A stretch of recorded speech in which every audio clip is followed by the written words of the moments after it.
og ledelse, så vil de forsøge at opnå at blive det. Yes. Deres økonomi lige kort.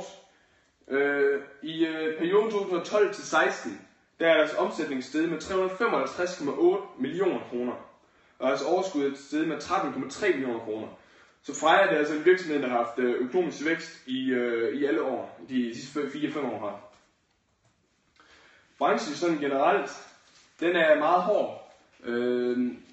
De 3 store konkurrenter, DSV, DHL og Blue Water, de er store kræfter. De er alle sammen 3 rigtig store og internationale virksomheder.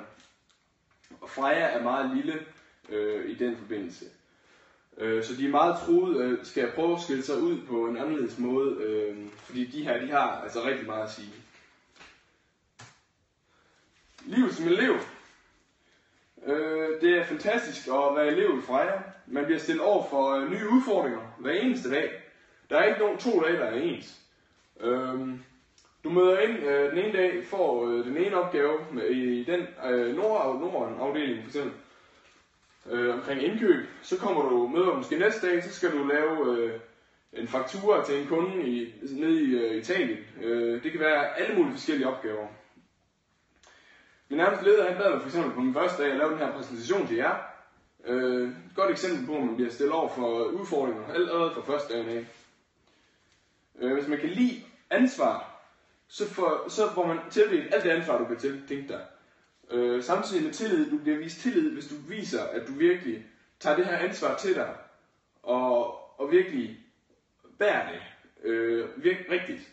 Så får du også vist tillid, og du får mere ansvar. Der er ikke grænser for, hvad du kan få.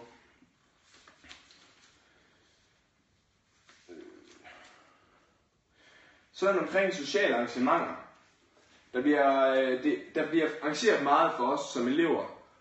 For eksempel så kan vi tage på bowlingture, vi kan tage på udflugter, vi kan tage ud og spise flere aftener, og så er der også tit fredagsøl for eksempel. Freja gør meget som virksomhed for ligesom at holde os sammen og skabe et socialt samvær. Både for os elever, men også mellem os elever og de fastansatte fastansatte, som de har Freja rundt i afdelingen.